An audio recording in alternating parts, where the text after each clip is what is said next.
여러분, 불신자들이 계시록 읽어보고 예수님 믿겠다고 한 사람을 제가 별로 본 적이 없어요. 하나님 무서운 분이야. 하나님 되게 무서워. 무지함과 무서움은 같이 따라가죠. 그러나 오히려 이 계시록은 누구에게 주는 위로이냐면 참고 기다리고 견뎌야 하는 당신의 백성들에게 그날이 꼭 있는 거구나, 그 소망을 주시기 위한 것이다 라는 거죠. 그래서 계시록은요, 하나님이 각 잡고 힘써서 쓰신 글이 아니라 애틋하고 미안함 때문에 이 엄중한 메시지 속에 그 애틋함이, 고마움과 미안함이 담겨 있는 것이 바로 계시록인 줄 믿습니다. 오늘 저와 여러분에게 그 은혜가 느껴지게 되시기를 주님의 이름으로 축복합니다. 자, 그렇게 설명을 하지만 사실 또 사람들은 막 도전적인 질문을 합니다. 아니, 기다리려면 끝까지 기다리셔야지. 어쨌든 왜 심판을 해? 사랑의 하나님이 재앙과 심판을 한다는 것은 스스로 모순적인 거 아니냐? 재앙과 심판을 하면서 영혼을 기다린다느니, 영혼을 사랑한다느니 하는 이런 말이 더 위선적인 것 같아. 차라리 염라대왕처럼 까불면 죽는다, 차라리 이렇게 확 나가지. 사랑의 하나님이라는 말도 듣고 싶고 그러면서도 무서운 하나님이신데, 사랑의 하나님, 기다리는 하나님, 그건 포장지고 하나님의 본질은 무서운 분 아니야? 라고 사람들이 도전합니다. 누가 한 말이 아니고 이게 제 목사님 아들이었던 제 친구한테 제가 했던 말이었습니다. 고등학교 2학년 때. 그래서 니네 하나님은 사랑의 하나님, 기다리는 하나님이라는 포장지 딱 둘러놓고 속에는 무섭고 아주 그냥 패려고 각오하고 있는 심판의 하나님이야. 하지만 이 과정 속에 이것이 얼마나 이차원적인 수준의 이야기였었는지, 그리고 하나님의 마음이 무엇인지를 알아가면서 회개하고 감사하지 않을 수가 없었어요. 심판은 하나님의 분노 조절에 실패하셔서 생긴 일이 아니라 바로 당신의 백성들을 향해 참고 참으신 결과 당신의 사랑하는 자녀들이 지치지 않게 보내주신 편지였구나 하는 걸 깨닫게 되어졌습니다. 오늘 그래서 여러분, 아마겟돈 전쟁이라고 하는 그 무서운 이야기, 또 이 모든 거 한번 정리해 보고 싶습니다. 14만 4천 명도 정리했고 666도 정리했고 증거장막 성전도 설명했고, 오늘은 이제 아마겟돈 전쟁도 여러분하고 같이 좀 다루도록 하겠습니다. 자, 오늘 이 본문을 16장을 보면서 딱 한마디로 정리하자면 이렇습니다. 하나님의 징악 포선하는 심판에 사탄의 횡포와 완악함은 잠시 점입가경을 하나 그러나 아마겟돈은 용두사미가 되리라. 뭔 소리를 하는 것인지 싶습니다만, 이런 사자성어를 미국 와서 거의 안 쓰는데 한 번 정도 써보고 싶습니다. 살펴보면서 내용의 의미들을 찾아볼게요. 주님의 심판은 분명히 징악포선입니다. 악을 징벌하고 의를 널리 알리는 것이죠.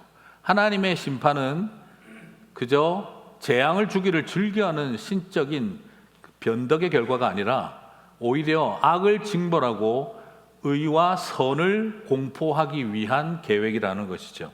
계시록 16장 5절과 7절을 보게 되면 하나님의 심판에 대해서 천사들이 이렇게 묘사합니다.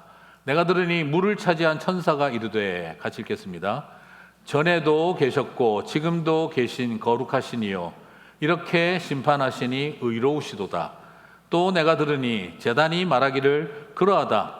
주 하나님 곧 전능하신 이시여 심판하시는 것이 참되시고 의로우시도다 하더라. 천사들이 하나님의 심판에 대해서 평가합니다. 의로우시도다. 그리고 주의 제단이 의인화되어서 말합니다. 심판하시는 하나님은 참되고 의로우시도다 라고 말하고 있습니다. 자, 그러면 여러분, 이것을 통해서 보는 것처럼 하나님의 심판은 분노 조절을 실패했고 엔자이어티 디스오더가 있어가지고 하신 행동들이 아닙니다. 변덕스러운 하나님의 기분 전환도 아닙니다. 이것은 악을 징벌하고 의를 이루어내기 위한 일로서 참되고 그리고 선하신 일이다라는 걸 발견하게 되어집니다. 이렇게 악을 징벌하고 선을 지키는 징악포선의 길을 하나님의 심판을 통해 나타내고 있지만, 사람들은 과연 하나님이 악을 징벌하고 의를 선언할 때 회개하고 돌이킬까요? 아니면 의를 이루어가는 하나님을 비난하고 공격할까요? 누가 보더라도 하나님이 의를 추구하면 사람들은 회개하고 돌이킬 걸 기대하지만 그러나 마지막 때가 되어지면 계시록은 분명히 보여줍니다. 사람들은 더 하나님을 비방하고 회개하고 돌이키지 않고 완악하여질 것이다 라는 거죠. 자, 계시록 16장 9절과 11절을 보겠습니다. 사람들이 크게 태움에 태워진지라. 같이 읽겠습니다. 이 재앙들을 행하는 권세를 가지신 하나님의 이름을 비방하며 또 회개하지 아니하고 주께 영광을 돌리지 아니하더라. 아픈 것과 종기로 말미암아 하늘의 하나님을 비방하고 그들의 행위를 회개하지 아니하더라. 우리가 여기서 살펴보게 됩니다. 천사들과 주의 제단은 그분은 참되고 의롭다. 그러나 세상과 사람들은 그의 이름을 비방하고 회개하지 아니하더라. 두 갈래 길로 갈라지고 있습니다. 자, 마지막 때가 되면은요, 하나님이 불의를 행하셨기 때문에 비난을 받는 것이 아닙니다. 마지막 때가 되어지면 정의와 공의를 실현하고 있기 때문에 하나님은 비난의 표적이 될 것을 우리들에게 보여주고 있습니다. 이것은 예수님이 십자가에서 죽으실 때도 마찬가지입니다. 예수님이 불의를 행하였기에 십자가에서 죽으신 것이 아닙니다. 예수님이 악을 행하였기에 사람들이 못 박아 죽이라고 소리치지 않았습니다. 예수님이 저와 여러분을 살리기 위해 의를 행하고 있음에도 불구하고 사람들은 비난하고 침을 뱉고 채찍을 휘둘렀던 것과 차이가 없습니다. 그렇다고 한다면 마지막 때가 되면 결국 무엇이냐? 공적으로 의로우냐 아니냐는 중요하지 않아요. 사적으로 나에게 불이익이 된다면 용납이 안 됩니다. 그렇습니다. 마지막 때의 특징은 공적인 불의에 둔감하고 사적인 불이익에 민감해집니다. 왜요? 아니, 하나님 때문에 내가 화상 입었잖아. 하나님 때문에 내가 아프잖아. 하나님 때문에 종기가 생겼잖아. 그래서 그들은 하나님의 이름을 비방하고 공격합니다. 나에게 이익이 되느냐 해가 되느냐가 더 중요하다는 것입니다. 하나님이 세상을 바로잡느냐 아니냐가 중요한 것이 아니라 나한테 해가 되면 악이고 나에게 유익하면 선이다 하는 생각. 오랫동안 이 생각은 확장된 진영 논리가 자리 잡게 되어집니다. 우리 편에게 좋으면 선이고 우리 편에게 나쁘면 악이다.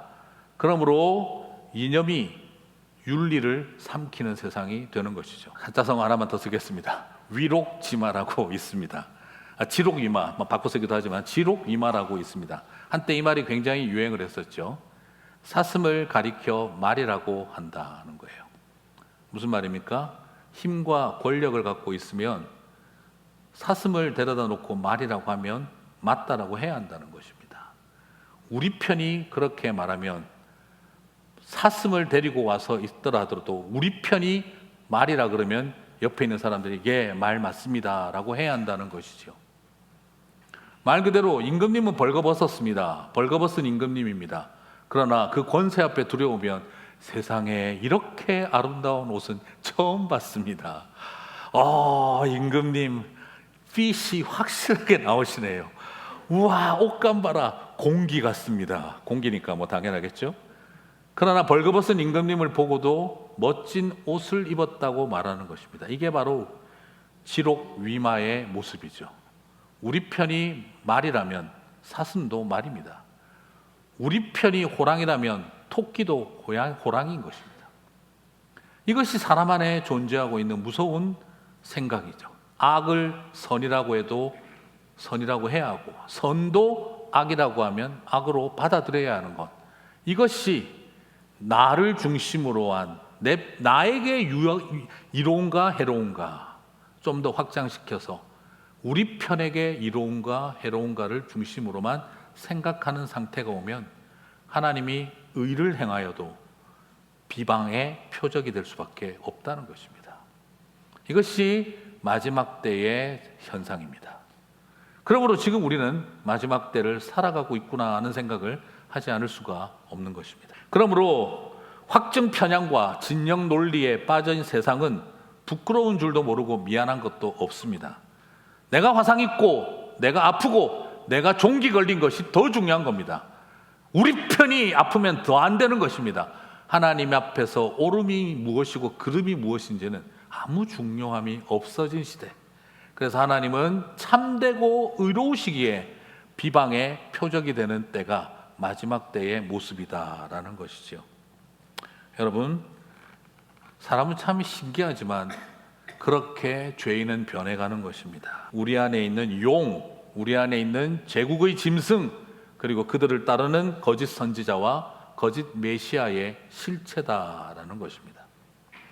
하늘에서 떨어진 용과 바다에서 올라온 짐승, 땅에서 올라온 짐승, 우리가 지난번 사탄의 짝퉁 삼위일체 666에 대해서 살펴봤었죠.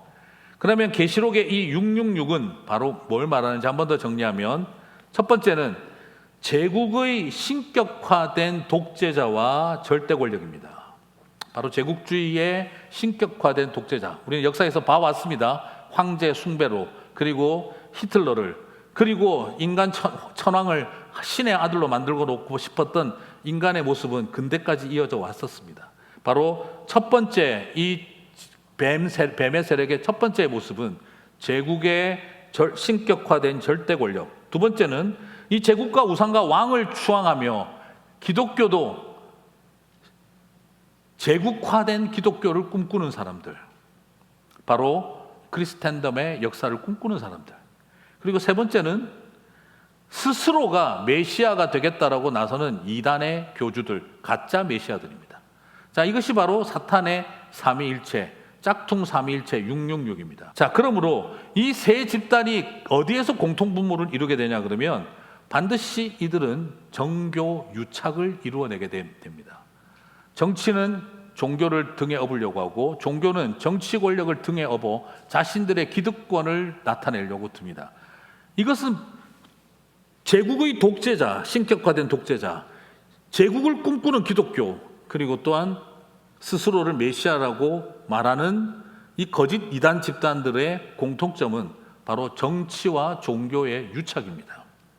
여러분, 이것은요, 고대 종교 때부터 이어져 내려왔던 종교인들의 콤플렉스고 욕망입니다. 고대 사회는 제정일치라고 그랬죠.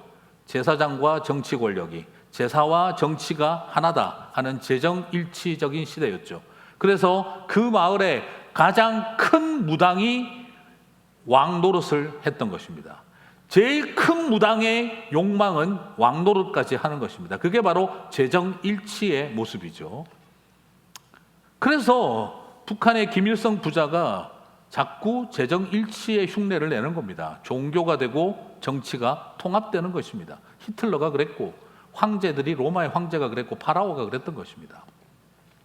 끊임없이 남아있는 위험함은 이 큰 무당이 제정일치를 하고 싶어하는 것이죠. 그것이 오늘날은 무엇으로 나타나냐 그러면 정교 유착으로 일어나고, 그것이 국정농단으로 일어나게 되는 것입니다.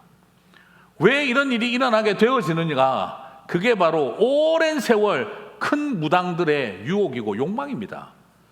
제정일치의, 고대사회의 제정일치는 오늘 현대의 정교 유착으로 일어나고 국정농단으로 이어질 수밖에 없다는 것입니다. 로마 가톨릭이 벌였던 큰 실수가 바로 정치와 권력이 통합되는 일이었고, 아이시스가 하고 있는 일이 최고의 이슬람 지도자가 정치 권력을 갖는 것이고, 과연 그렇다면 개신교 목사는 이것으로부터 자유로울 수 있겠습니까? 그러므로 마지막 때가 되면 필연코 제국의 독점적 권력들이, 절대 권력들이, 그리고 제국의 황제처럼 되고 싶은 종교 지도자들이, 그리고 아예 대놓고 메시아라고 말하는 거짓 선지자들이 함께 모여서 대대적인 연합을 하는 것이죠. 그게 바로 아마겟돈입니다.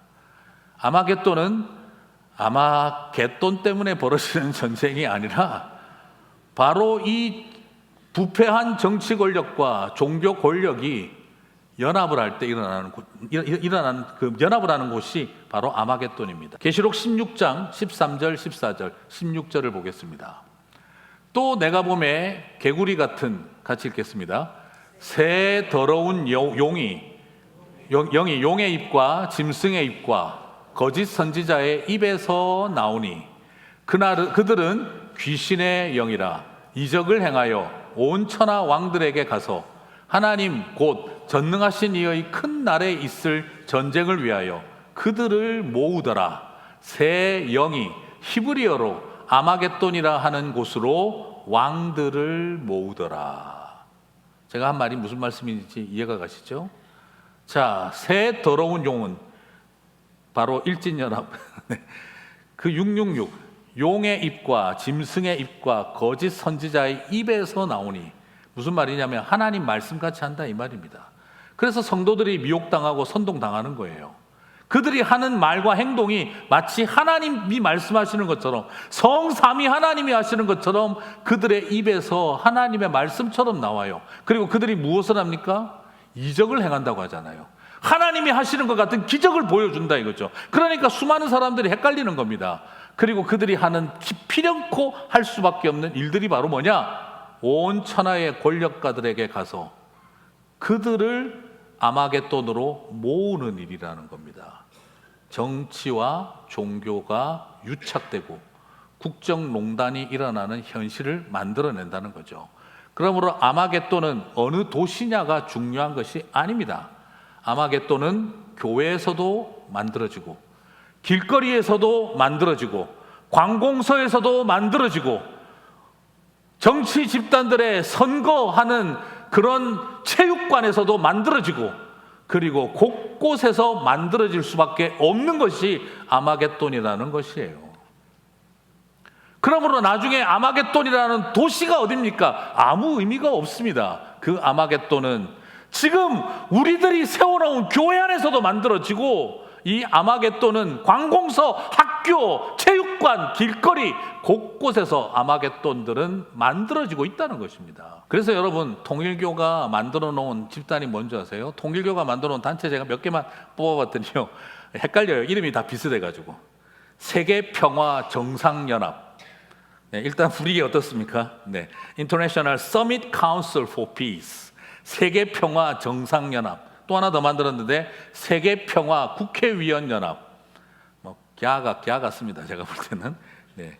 그리고 문선명 교주 100주년 탄생 기념으로 World Summit 2020. 왜 통일교 흉내를 내려고 하십니까? 왜 이만희 흉내를 내려고, 신천지 흉내를 내려고 하십니까? 왜 JMS 흉내를 내려고 하십니까? 교회는 유력한 정치인들을 모아서 그들의 힘을 주고받고 거래하여 우리가 이 땅에서 기독교의 힘을 과시하는 게 교회가 존재하는 이유가 아닙니다. 교회는 낮아지고 아프고 소외된 사람들의 이웃이 되어주고 친구가 되어주기 위해 존재하는 곳이지, 이 세상의 권력과 강자들을 불러 모아 함께 서로를 등에 업고 공생하고 기생하라고 아마겟돈 만들라고 부름받은 존재들이 아니라는 것입니다. 그래서 오늘 말씀드리고 싶어요. 이것이 바로 아마겟돈 일진연합입니다. 세상은 그들의 각본대로 되고 있는 것이 아니라 그들의 모습을 보고 있으면 계시록 말씀대로 되고 있는 것입니다. 목사님, 아마겟돈 전쟁은 정말 무서울 것 같아요. 와, 세상의 모든 제국의 권력들이 다 모이고 그 더러운 영들이 다 하나가 돼버리면 이건 어렵지 않겠습니까? 그러나 여러분, 사실 16장을 보면요, 그 아마겟돈 전쟁 이름값은 되게 대단한데 아무것도 아니에요. 여러분 아시는 것처럼 모든 영화를, 드라마를 보시면 알지만 일진연합은 분명히 깨지게 되어 있습니다. 네.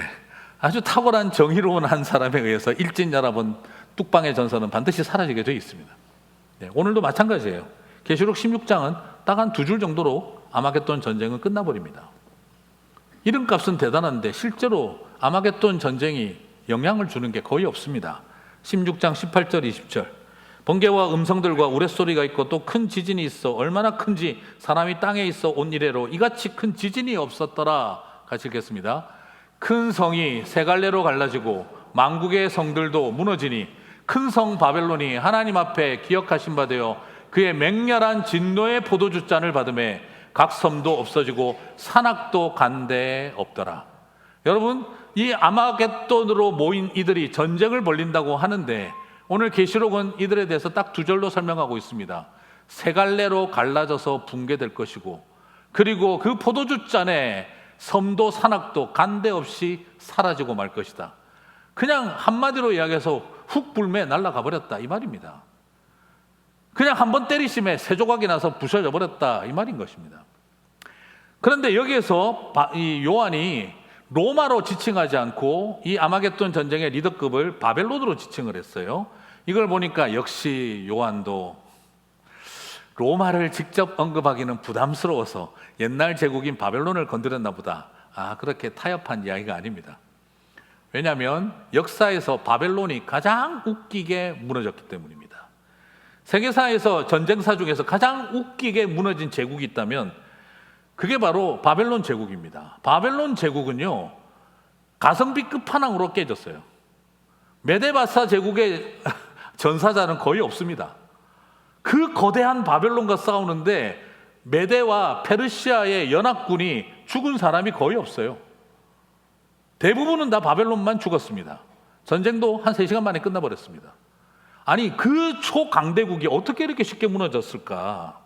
여러분, 바벨론 성이 얼마나 대단한지 한번 그림 한번 보시면요, 성 자체가 일단 2개예요. 외성이 있고, 그리고 사각형짜리 내성이 있는데, 외성은 일단 논하지 않고 바깥쪽, 그 안쪽에 있는 바벨론 내성만 보면은 사각형으로 생겼는데 그 주변 둘레가 90km가 해당되어져요.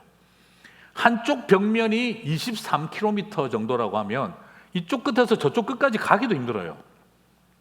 성벽의 두께는 어느 정도였냐 그러면 두께가 30m의 두께를 가지고 있었다고 합니다. 성벽 두께가 30m면은 한국의 건축법으로 볼 때 8층짜리 건물에 해당된다고 해요. 그러면 이 30m 두께의 성벽이면 마차가 말이 하나도 아니고 쌍두마차가 왕복으로 다닐 수 있었다라고 하는 것입니다. 30m 두께의 성벽에 성 높이는 120m, 축구 경기장보다도 훨씬 더 길었습니다. 그 정도 성에 보시다시피 유프라데스 강이 흐르고 저기에서 중요한 공격 지점에는 강을 주변으로 돌려서 그리고 지류를 끄집어내서 함부로 공성전을 펼치기도 쉽지 않도록 성 주변에 강까지 돌렸다라고 합니다. 자, 그런데 이 엄청난 바벨론 성이 하룻밤에 몇 시간 만에 무너졌어요. 어떻게 됐느냐? 메데바사가 자기들 단독으로는 바벨론과 싸울 자신이 없어서 연합군을 만들고 왔는데 워낙 바벨론이 강대하니까 바벨론 군사들이 위에서 쳐다보니까 웃기는 거예요. 니들이 그 인원 데리고 우리를 정복하러 왔냐? 막 웃어버린 거예요. 에이, 괜히 쫄았잖아, 이런 분위기가 됐어요. 그래서 바벨론의 왕과 장수들은 심리전을 시작을 했습니다. 그게 바로 뭐냐면 성벽 위에서 밤새도록 떠들며 술 마시는 거였습니다. 파티를 벌였어요. 그게 뭘 보여주고 있냐면 120m 높이의 성벽을 무슨 수로 기어오르고 그들이 가진 어떤 공성 장비로도 불가능하고 사닥다리도 갖다 붙일 수 없는 상황이니 그 120m 그 꼭 위에 서가지고 술 먹고 파티를 열면서 메데바사 제국의 군인들에게 너희들 내일 아침이면 다 죽는다, 너희들 다 죽는다며 자기들은 밤새도록 심리전을 펼치며 술 먹고 놀았어요. 그때 메데바사에서는 일개 특공대 소대 하나만 만들어서 그 강에 쇠사슬이 나오는 그곳으로 파고 들어가 기어 들어가서 그리고 그 성 안으로 들어가 성문을 여니 다 술 먹고 자고 있는 군사들 사이에 메데바사 군사들이 칼 들고 들어와서 자고 있는 얘를 죽여야 되나 살려야 되나 그러면서 들어와서 바벨론 성을 함락을 해버린 거예요. 그러므로 역대 세계 전사에서 가성비 끝판왕의 전투가 벌어진 것입니다. 그리고 새벽녘에 바벨론은 점령당하고 말았다는 거죠. 왜 이 이야기를 계시록에서 쓰고 있겠습니까? 마지막 때에 새 짐승이 모이고 열국의 왕들을 다 긁어 모은다 하더라도 바벨론 무너지듯이 바로 아마겟돈 전쟁은 끝이 날 것이다. 사랑하는 성도 여러분, 저와 여러분에게 주님이 주시는 위로인 줄 믿습니다. 그렇습니다. 이 세상에 아무리 이 어둠의 권세가 아무리 악이 넘치고 제국의 폭력이 수많은 연약한 백성들을 유린하고 찢고 짓밟고 때린다 하더라도 하나님은 당신의 공의를 기필코 드러내게 하실 줄 믿습니다. 이제 저는 서론에 했던 이야기를 말씀드리고 싶습니다. 한 영혼이라도 구원하기 위해 기다리신다면 끝까지 기다리셨어야죠 하는 이 말이 왜 심판하십니까? 이 말의 의도를 마지막으로 정리를 해보고 싶어요. 마지막 때에 주님의 심판이 있는 이유는 제국의 강자에게 억울한 고통을 당하고 죽임을 당한 사람들에게 마지막 눈물을 씻어주기 위한 은혜입니다.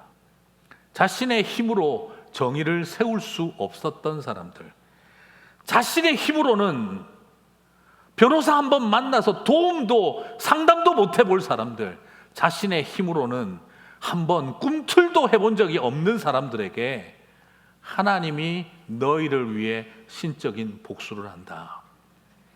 그들이 채찍을 때리면 맞아야 하고 밟으면 밟혀야 하고 찢으면 찢겨야 했던 사람들에게 하나님이 너희를 위하여 신적 복수를 행하여 주신다. 바로 이것입니다. 심판은 분노 조절에 실패하신 하나님의 변덕의 결과가 아니라 힘없는 백성들을 향한 위로였던 것입니다. 그래서 저는 이 심판은 주님의 신적 복수라고 말씀드리고 싶습니다. 저는 이렇게 생각해 봐요. 독일의 나치들이 2차 대전 때 아우슈비츠 포로 수용소에서 유대인들을 죽였습니다. 죄도 물어보지 않고 재판도 없이 죽였습니다. 유대인이라는 이유로. 그리고 또한 일본의 731 부대, 그 부대는 조선인들을 마루타로 잡아가서 다 생체 실험용으로 사용해 버렸습니다. 그리고 난 다음 전쟁이 끝나고 나서 수많은 이스라엘 사람들이 모사드가 뛰어다니면서 그때 아우슈비츠에서 수많은 유대인들을 죽였던 나치 장교들을 찾기 위해 중남미를 누비고 다녔습니다. 그리고 잡아와서 전범 재판에 세웠습니다. 그리고 그들은 말했어요. 그러면 그들이 회개하고 돌이켰느냐? 아닙니다. 나는 공무원으로서 공직자의 사명을 다했을 뿐이다. 모사드는 관할 구역이 없는 곳에 와서 불법적으로 우리를 체포했다. 끊임없이 비난하고 비판했습니다. 그리고 이런 재판을 받아야 할 이유가 없다. 공소시효 지났다. 불법이다. 그러나 그 이야기를 듣고 있던 사람들은 어느 누구도 그들의 비방을 두려워하지 않았습니다. 그게 우리가 바라보는 하나님의 심판입니다. 그리고 그들을 향해서 전혀 개선의 여지가 없는 이들을 향해 하나님이 심판을 하시는 것이죠. 만약 그런 자들에게 심판이 없다면 그거야말로 하나님이 이상한 것 아니겠습니까? 731 부대 부대장, 수많은 조선인들을 얼마나 죽였는지 숫자도 안 나오는데 그는 자신이 했던 실험 결과를 거래해서 이름 바꾸고 죽을 때까지 장수해서 살다가 편안하게 죽었습니다. 그것이 과연 정의라고 말할 수가 있겠습니까? 오늘 주님이 우리에게 보여주시는 이 심판의 이야기는 바로 거기에 있습니다. 연약한 백성들, 힘없는 백성들을 향해, 그들을 향해 고마워하고 미안해하신 주님이 이 엄중함 속에서도 애틋함을 담고 끝까지 조금만 더 견뎌다오. 그래서 계시록을 주셨고, 그래서 심판을 약속하신 것입니다. 저는 그래서 고난당하는 의인이 없었다면 심판도 없습니다. 심판이 있는 이유는 고난당하는 약자들, 고난당하는 의인들의 눈물을 보셨기 때문입니다. 그날은 옵니다. 그래서 고마워하고 미안해하시는 주님이 저와 여러분에게 계시록을 주셨습니다. 이 애틋한 마음을 알고 오늘을 견디고 이겨내는 저와 여러분 되시기를 주님의 이름으로 축복합니다.